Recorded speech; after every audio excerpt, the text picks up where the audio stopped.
Que bom que você está aqui com a gente. Hoje é a nossa quarta e última aula do nosso curso Esperança em Tempos de Dificuldade.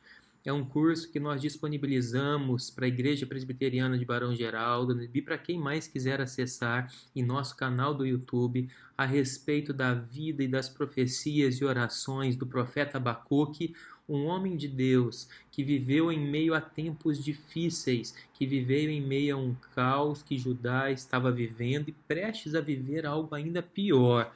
E nisso nós aprendemos com ele como viver em esperança, em alegria, em meio às dificuldades.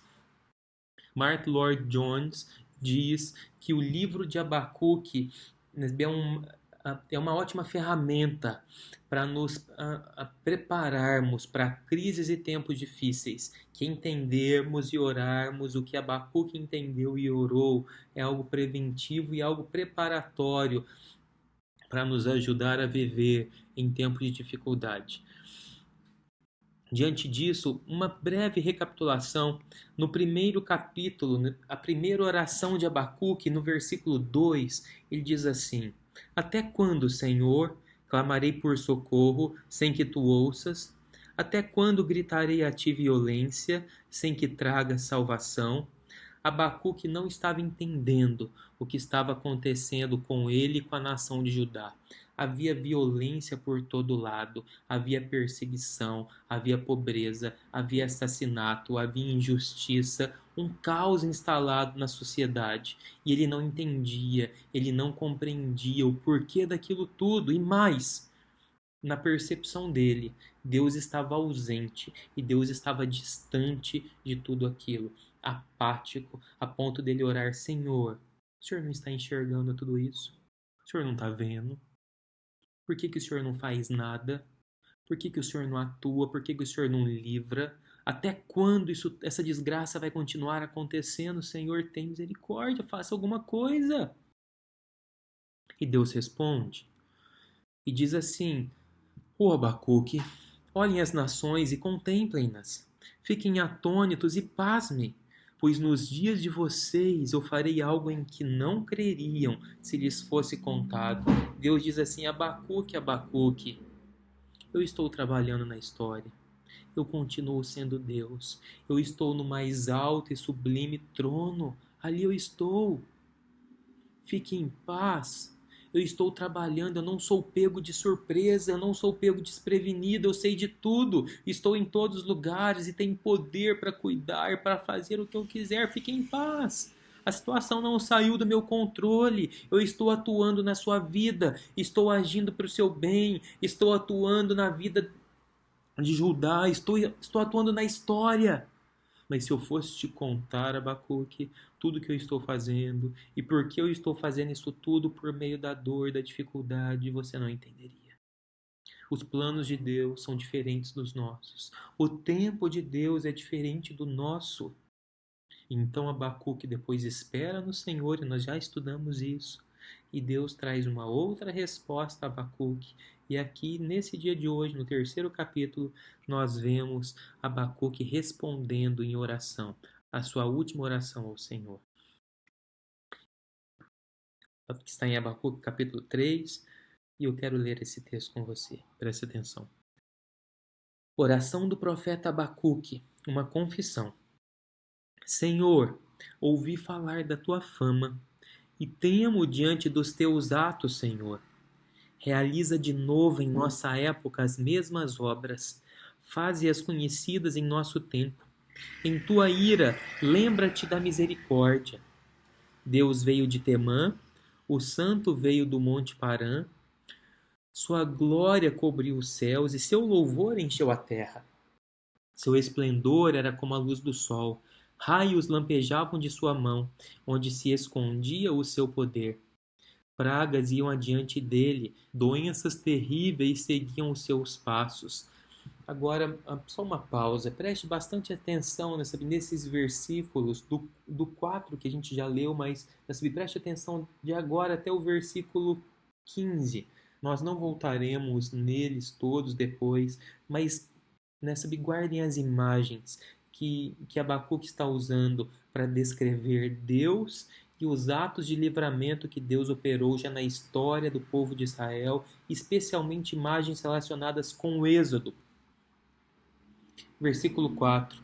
Seu esplendor era como a luz do sol, raios lampejavam de sua mão, onde se escondia o seu poder.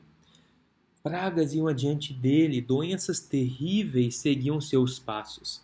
Ele parou e a terra tremeu. Olhou e fez estremecer as nações. Montes antigos se desmancharam, colinas antiquíssimas se desfizeram. Os caminhos dele são eternos. Vi a aflição das tendas de Cuxã. Tremiam as cortinas das tendas de Midian. Eram com os rios que estavas irado, Senhor? Era contra os riachos o teu furor? Foi contra o mar que a tua fúria transbordou, quando cavalgaste com os teus cavalos e com os teus carros vitoriosos? Preparaste o teu arco? Pediste muitas flechas. Fendeste a terra com rios. Os montes te viram e se contorceram. Torrentes de água desceram com violência. O abismo estrondou, erguendo as suas ondas. O sol e lua pararam em suas moradas, diante do reflexo de tuas flechas voadoras, diante do lampejo da tua lança reluzente. Com ira andaste a passos largos por toda a terra, e com indignação pisoteaste as nações. Saíste para salvar o teu povo, para libertar o teu ungido. Esmagaste o líder da nação ímpia, tu o desnudaste da cabeça aos pés. Com as suas próprias flechas lhe atravessaste a cabeça, quando seus guerreiros saíram como um furacão para nos espalhar, com maldoso prazer, como se estivessem para devorar o necessitado em seu esconderijo. Pisaste o mar com teus cavalos, agitando as grandes águas. Ouvi isso, e o meu íntimo estremeceu. Meus lábios tremeram, os meus ossos desfaleceram, minhas pernas vacilavam. Tranquilo, esperarei o dia da desgraça que virá sobre o povo que nos ataca. Mesmo não florescendo a figueira, não havendo uvas nas videiras, mesmo falhando a safra de azeitonas, não havendo produção de alimento nas lavouras, nem ovelhas no curral e nem bois nos estábulos. Ainda assim, eu exultarei no Senhor e me alegrarei no Deus da minha salvação. O Senhor soberano é a minha força. Ele faz os meus pés como os do cervo. Ele me habilita a andar em lugares altos. Para o mestre de música, para os meus instrumentos de corda. Meu irmão e minha irmã, nós trazermos declarações como essa a respeito da soberania de Deus, a respeito de que Deus é a nossa força. O final do versículo 18, quando ele diz que ele vai se exultar, se alegrar no Deus da salvação, falar sobre alegria, sobre exultação, sobre força em tempos de abundância é fácil. Agora, falar sobre força, sobre alegria, sobre regozijo em tempo de caos é extremamente difícil. E eles aqui estavam vivendo a base, né, sabe, as vésperas de uma sociedade em colapso, colapso social, colapso econômico, financeiro.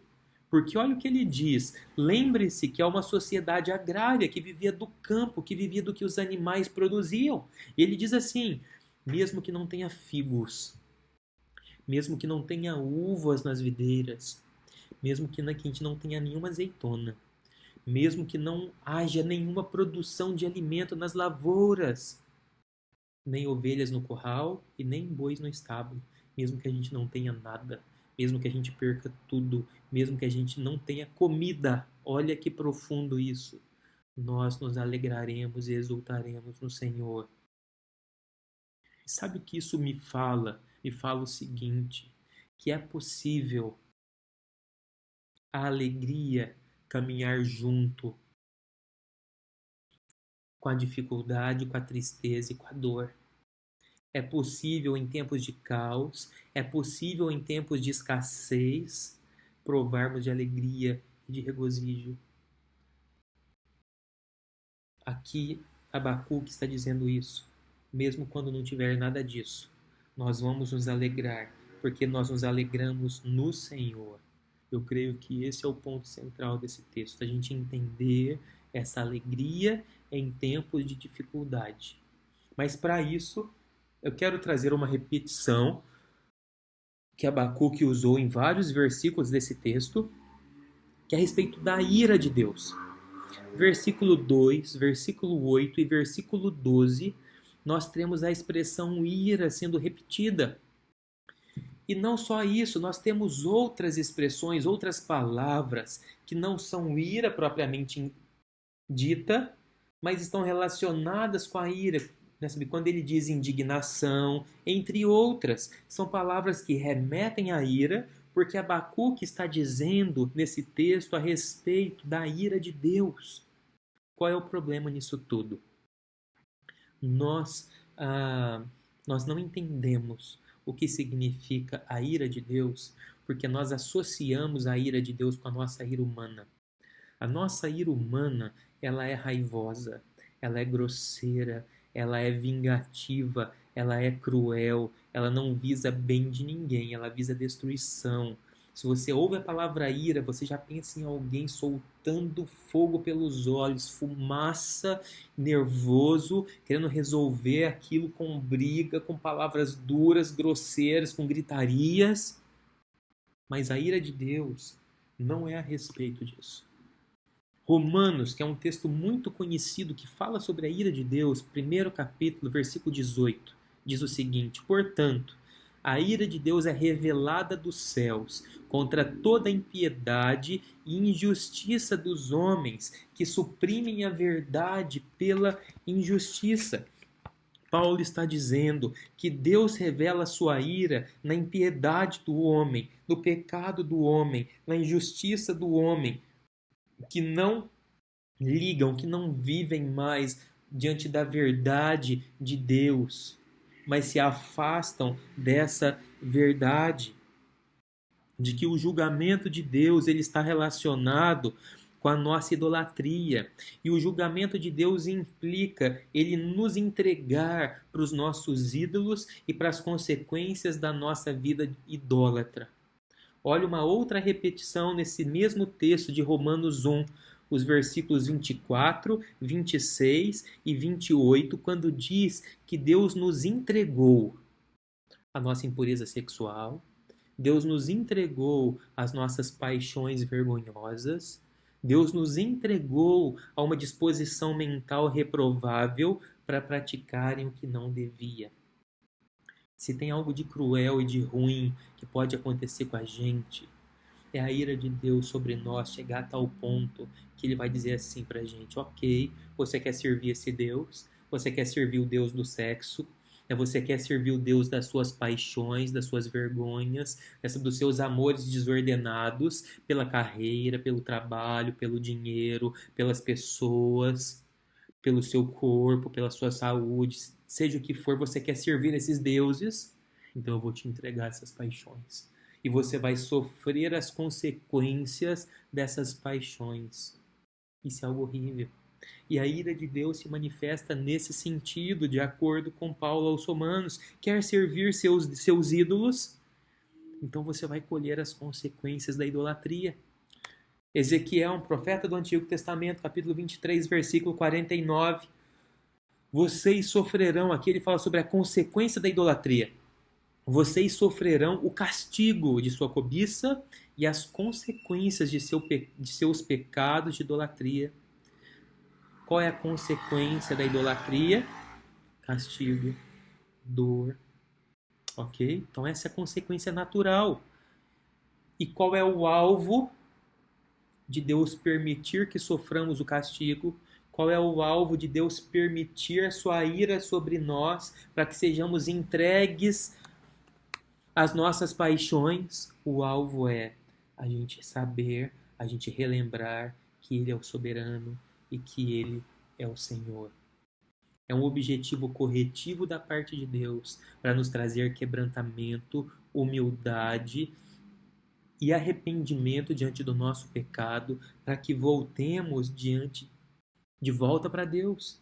A ira de Deus não é a ira de um Deus raivoso, mas é um Deus que permite que colhamos as consequências da nossa idolatria para que nos arrependamos e para que voltemos a Ele. Eu vou usar o exemplo do contexto de Abacuque. O povo de Israel no Antigo Testamento havia abandonado o Senhor, havia cultivado a idolatria por deuses falsos, por deuses de outras nações vizinhas e deram as costas para Deus. E Deus o alertou de diversas maneiras, de diversas formas, em vários momentos. Volte para mim, não adore esses ídolos falsos. E o povo continuou obstinado na sua idolatria. O que Deus fez, ok, vocês vão sofrer as consequências da sua idolatria, o castigo da sua idolatria, porque eu quero que vocês voltem. Deus permite o exílio. A Síria vem, a Babilônia vem, eles são exilados para longe de casa, para longe da sua terra. Agora, Deus promete que restauraria o povo, e Deus restaurou. Adiantando a história, em Neemias nos conta a restauração física e estrutural de Jerusalém, onde Neemias é usado por Deus, com alguns amigos, para reconstruir os muros que rodeavam a cidade. Sabe qual a primeira coisa que o povo pediu para que eles fizessem após a reconstrução dos muros? Mandaram chamar Esdras, que era o escriba, para que Esdras trouxesse de volta o livro da lei, a palavra de Deus para o meio do povo. Sabe por quê? Porque eles reconheceram que eles estavam andando muito longe dessa palavra, muito longe de Deus. Eles reconheceram as suas idolatrias e reconheceram que precisavam voltar aos caminhos de Deus. E eles são quebrantados, eles choram, eles se comprometem a uma vida diferente, porque aquela correção os trouxe de volta naquele momento da história. Então essa é a consequência e esse é o alvo, trazer pessoas para o arrependimento, para a gente entender que o mundo é frágil, para a gente entender que a gente é frágil e para a gente entender também que o mundo não é como deveria ser e por isso às vezes Deus usa de crises como essa que a gente está vivendo para chacoalhar você, chacoalhar a igreja, sabe, chacoalhar as pessoas para que a gente volte para Deus, para que a gente saiba que o mundo não deveria ser assim, que o mundo é corrompido e contaminado pelo pecado e que nós precisamos voltar para o único e para o verdadeiro Deus. Olhe como isso é poderoso para aquele que é pobre, para aquele que luta diariamente pelo pão de cada dia, sabe, por um sistema de saúde para os seus filhos, para sua família, para a educação, né, para aquele que luta nas periferias da cidade. Não é difícil entender que o mundo não é como deveria ser, que essas pessoas sofrem cruelmente todos os dias. Agora, para nós, sabe que nos encontramos uma classe média, classe alta, média alta, que tem conforto, que tem a casa, o alimento ali todo dia, educação boa para os filhos. A gente não consegue perceber que o mundo é tão frágil, que a gente está tão longe de Deus, até que uma tragédia como essa cometa todo mundo. Do qual aquele que tem muito, né, e aquele que tem pouco, vive situações difíceis, de privação de liberdade, de privação de saúde, de privação de alimento para alguns. Porque numa situação como essa, mesmo quem tem muito dinheiro, e a gente tem visto isso em outros países, eu acho que isso ainda não chegou no Brasil, espero que não chegue, mas mesmo quem tem muito dinheiro não consegue vaga em hospital, que o dinheiro não consegue comprar isso.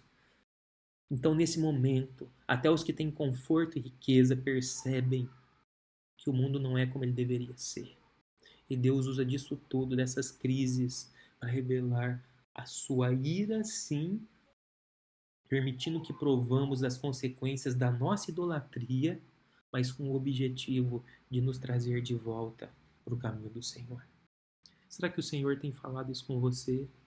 Será que o Senhor tem querido te trazer de volta para o caminho dele, em arrependimento, em quebrantamento? Use desse momento para orar ao Senhor, para se lamentar diante do Senhor, para entregar seu coração a Ele.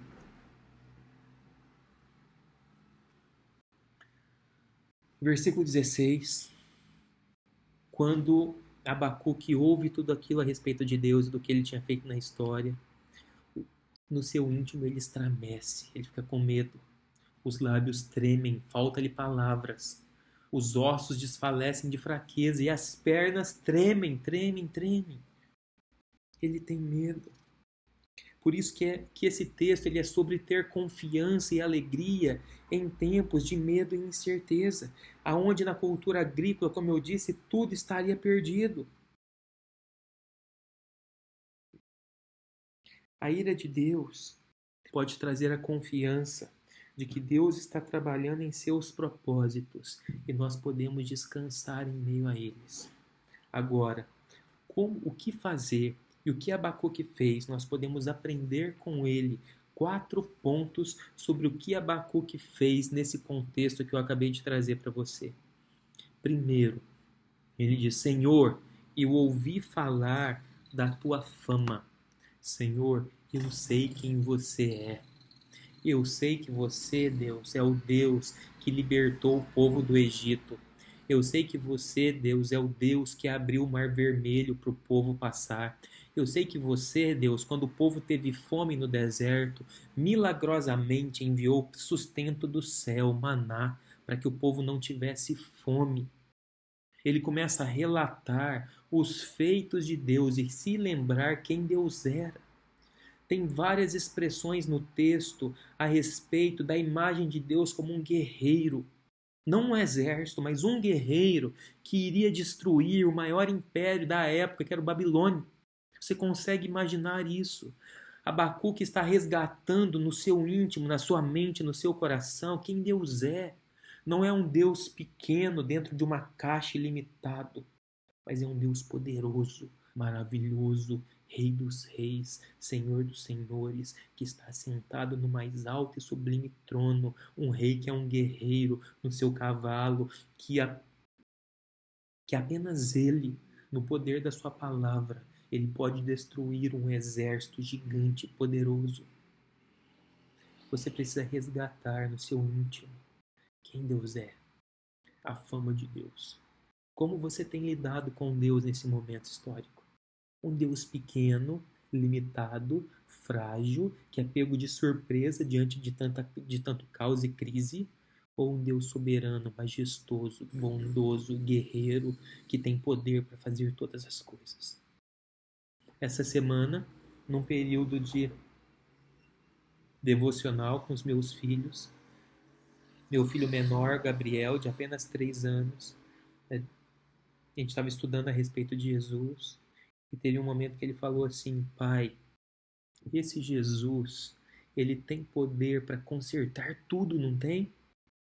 Eu falei: sim, filho, esse Jesus tem poder para consertar todas as coisas, porque ele é poderoso, porque ele pode tudo.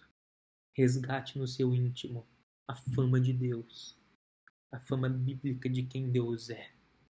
E isso vai fazer toda a diferença em momentos de dificuldade como esse que a gente vive. Porque quando você resgatar quem Deus é, não vai restar outra postura senão tremer diante dele do que ele já fez na história. Se render aos seus braços, se render à sua santa e majestosa presença. Homens de Deus, quando se encontraram com Deus nas Escrituras, eles tremiam, eles se lançavam no chão, com medo de que fossem fulminados pela santidade e beleza do Todo-Poderoso. Diante dessa grandiosidade de Deus, resta a gente reverência, sabendo que Ele é o Senhor, que Ele é o guerreiro, que Ele é o forte, e nós somos frágeis, limitados. Tremer, temer os seus atos. E mais, Abacuque ora: Senhor, realiza de novo porque Ele já realizara em outras ocasiões. Realiza hoje, em nossa época, as mesmas obras que você já fez na história. Você consegue identificar obras que Deus já fez na história? Você consegue olhar para o seu passado e ver coisas que Deus já fez na sua história? Você consegue olhar para a história da humanidade e ver quanta coisa Deus já fez? Eu e você precisamos olhar para a história, relembrar os atos de Deus e não esquecer que é o mesmo Deus que foi ontem, Ele é hoje e será eternamente. É o Alfa e o Ômega e Ele continua trabalhando nos mesmos atos na sua vida, em toda a história. Você pode pedir e confiar nisso. Eu quero te relembrar alguns atos para te ajudar a entender o que Deus pode fazer na sua vida. Se lembre que o nosso Deus, ele ajudou Elias a sair do poço profundo da depressão, angústia e solidão. E ele pode fazer isso por você. Se lembre que o nosso Deus perdoou Davi por ter pecado gravemente contra Batseba, Urias e contra o povo de Deus. E ele carregava uma culpa tremenda no seu coração e Deus o perdoou e curou. Se você lida com uma culpa gigante no seu coração por ter falhado com você, com alguém, Deus pode te perdoar e fazer o mesmo que fez com Davi. Deus ajudou Moisés a como liderar em tempos difíceis, como conduzir um povo, como entender o caminho que ele deveria seguir. E Deus pode fazer isso com você. Moisés, que era um homem sobrecarregado, ele levantou Arão para dividir o cargo, para seu sogro, para que ele trouxesse palavras importantes de companhia, para que Moisés fosse estimulado a dividir aquela função com outras pessoas de liderança e assim não estar sobrecarregado. Se Deus fez isso com um líder no passado, ajudá-lo a conduzir um projeto em tempo de dificuldade, Ele pode te ajudar também em tempos de dificuldade. Deus agiu na vida de José, o homem que estava sofrendo injustamente. Ele foi preso injustamente e Deus o ajudou.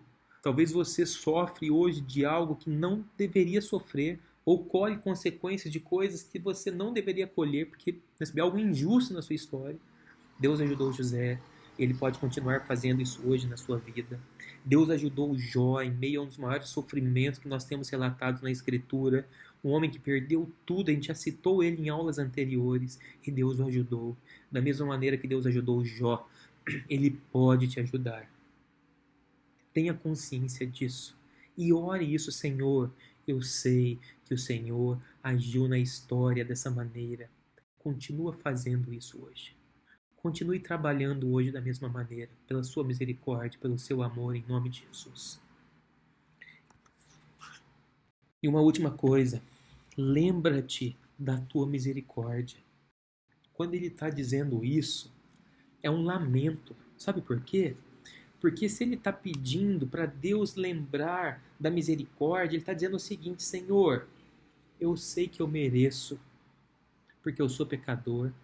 Eu sei que eu mereço a sua ira, porque eu sou idólatra. Eu sei que eu mereço as consequências da idolatria, porque eu sou idólatra. Eu sei que eu mereço tudo de ruim que está acontecendo conosco, porque a culpa é minha, do meu pecado, a culpa não é sua.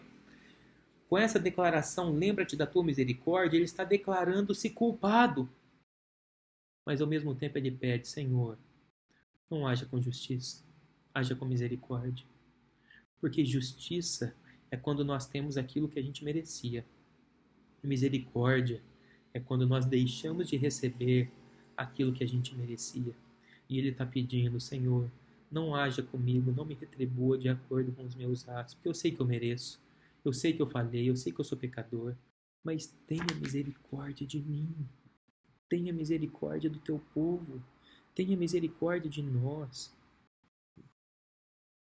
Lembre-se, meu irmão e minha irmã, de quem Deus é. Trema diante dele, porque ele é poderoso. Relembre os feitos de Deus na história e saiba que Deus continua trabalhando e Ele pode atender a sua vida e a nossa nação como Ele fez no passado. E não reconheça a sua culpa e prove da misericórdia, da bondade, do perdão de Deus sobre você. Assim é possível provarmos de alegria e de regozijo e de tranquilidade em meio à dificuldade, em meio à desgraça. Olha o resultado disso tudo. Tranquilo, esperarei o dia da desgraça que virá sobre o povo que nos ataca. Eu sei que você vai responder, Deus, Eu sei que você vai destronar a Babilônia e eu vou esperar tranquilo o dia que você vai fazer isso. Nós não sabemos quando a sua dificuldade, a minha, a nossa vai acabar. Nós não sabemos de que forma, que dia, de que maneira, mas uma coisa eu tenho certeza: o Senhor está trabalhando na história e um dia isso tudo terá fim. Se não nessa vida, certamente na eternidade. Enquanto esse momento não chega, nós podemos esperar tranquilos, em paz, descansando na soberania dele. Outro resultado: alegria e exultação. Eu já disse isso. Mesmo que a gente não tenha nada, mesmo que a gente não veja restauração econômica, eu posso me exultar e posso me alegrar no Senhor. No Senhor. Não é nos líderes políticos, não é nos líderes da saúde, não é na minha força, não é no meu emprego, não é na minha poupança que eu acho que vai durar eternamente para me salvar. Eu posso me exultar e me alegrar no Deus da minha e da nossa salvação. E o último resultado: segurança. Em casa, você não está totalmente seguro. Eu não estou totalmente seguro.